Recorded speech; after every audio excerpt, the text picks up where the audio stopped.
युवा नेते आदित्य ठाकरे आज एक दिवसाच्या रायगड दौऱ्यावरती आहेत। आपण दृश्यांमधनं पाहू शकता या ठिकाणी आदित्य ठाकरे यांचा दौरा रायगडचा सुरू झालेला आहे। मुंबई गोवा राष्ट्रीय महामार्गावरती स्वतः ते आता पाहणी करत निघालेले आहेत।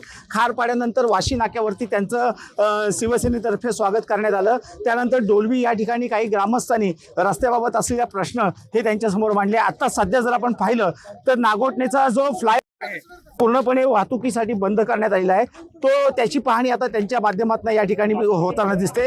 अर्थातच मुंबई गोवा राष्ट्रीय महामार्ग 17 वर्षापासून रखडलेल्या अवस्थेत आहे। या मार्गाची नेमकी आता परिस्थिती काय आहे? आता गणेश उत्सव तोंडावरती आलेला आहे। याच मार्गावरना गणेश भक्त कोकणातले चाकरमानी यांची मोठ्या प्रमाणामध्ये वाहतूक होणार आहे। या पार्श्वभूमीवरती आदित्य ठाकरे यांचा हा दौरा अत्यंत महत्त्वाचा मानला जातोय। या दौऱ्यानंतर आता ते माध्यमांजवळ काय बोलणार आहेत किंवा या रस्त्याच्या बाबतीत कशा पद्धतीने समाचार घेतात याकडे सर्वांचं लक्ष लागलेलं आहे। व्हिडिओ जर्नलिस्ट ओम गोरेगावकर सह भारत गोरेगावकर, लोकशाही मराठी, रायगड। ग्रामस्थांनी काय सांगितलं?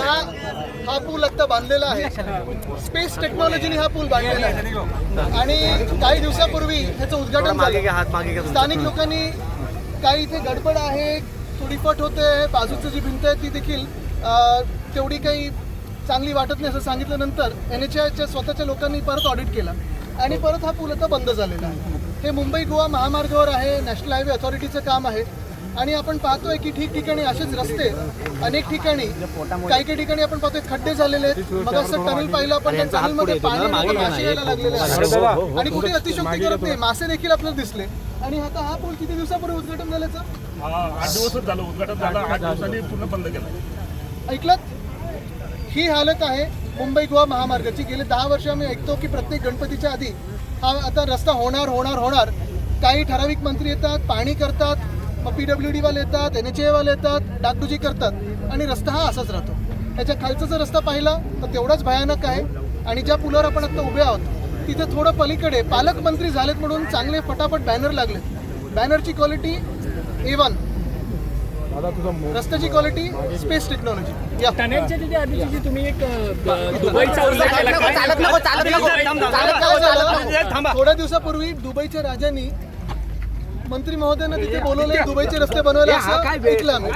त्याचे टनल केलेलं आहे, मी किती त्याचे टनल केलेलं आहे। आपण पाहिलं असेल ते टनलमध्ये आता पाणी आहे। टनल म्हणजे अंडरपास केला, तिकडून ग्रामस्थ दुसऱ्या बाजूला जातात, लहान मुलं शाळेत जातात, अनेक लोक तो अंडरपास वापरतात।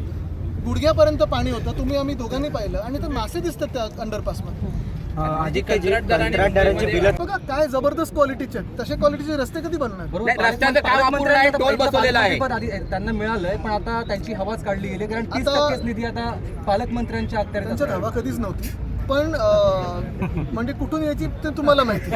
पण महत्त्वाची गोष्ट ही आहे की आपण पाहिलं असेल जे आता पालकमंत्री पदावरनं 2-2.25 वर्ष भांडण चालू होतं, त्याच्या 4 वर्ष म्हणजे 2 वर्ष भांडण चालू होतं। भांडतात पालकमंत्री पदावरनं, भांडतात गाडीवरनं, भांडतात बंगल्यावरनं, पण ह्या ह्याच्यावरनं कोण आवाज उठवणार? आता बाकीचे जे समिती आहेत त्याच्यावरनं भांडणं सुरू होतील। गडकरी असं म्हणतात वारंवार की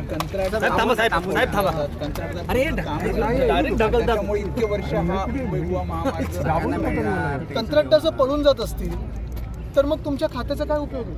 आणि मुख्य गोष्ट हीच आहे की आपणच सांगताय ना की काय काय काय काय सांगून झाले, आता मी त्याच्यात जात सुद्धा नाही।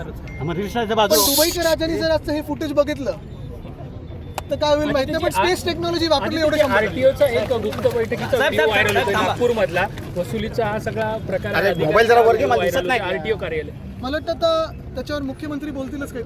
पहिला आज आपण ह्या विषयावर बोलू। MPSCचा पेपर रद्द झालेला आहे। दुर्दैवाने ही गोष्ट ही सत्य आहे की नीटचा जो पेपर फुटला त्याचा केंद्रबिंदू हा महाराष्ट्र होता। आता MPSCचा आपण बोलताय, मध्यंतरी MHCETचा देखील विषय आलेला आहे। पण सगळीकडे ही परिस्थिती असताना आपण पाहतोय जे सगळे लोक तरुण मुलं मुली जेव्हा रस्त्यावर आले होते त्यांच्यावर लाठीचार्ज करणारे हेच होते, त्यांना दिमागी नक्षल बोलणारे हेच होते आणि ह्यांच्याकडून एक परीक्षा नीट ते चालू शकत नाहीत। यांना 1 नेशन 1 इलेक्शन घ्यायचं। आदित्यजी महत्त्वाचा प्रश्न, 2 मंत्र्यांमध्ये संभ्रम अवस्था आहे। आदित्य तटकरे म्हणतात की पेवर ब्लॉक लावू नका, आदित्य तटकरे, आणि मंत्री भरत गोगावले म्हणतात की पेवर ब्लॉक लागलेले कधी उत्तम या पावसाळ्यामध्ये। हे मंत्र्यांचं भांडण नाही आहे, कॉन्ट्रॅक्टर्सचं भांडण आहे। आपल्याला मी हे अनेक दिवस सांगतोय, गेले 1.5-2 वर्ष सांगतोय की अनेक बिलं ही थकीत आहेत. कंत्राटदार जे जेन्युइन काम करतात त्यांची बिलं थकीत असतात. जे कंत्राटदार मंत्र्यांच्या खिशाचे खड्डे भरतात त्यांची बिलं बरोबर सोडली जातात. मंत्री दौरे करतात रायगड मधले सगळेच, अगदी भरत शेठ असतील किंवा आदिती असतील, कसं बघताय दौऱ्याकडे रस्त्याची अवस्था? काय घराघरा फिरल्यानंतर रात्री पाठदुखीसाठी काय वापरतात हे विचारत आहे. कारण हेच सगळ्यांना आता दिलं पाहिजे. एवढा भयानक रस्ता असताना मंत्र्यांनी दौरे करून काय उपयोग आहे?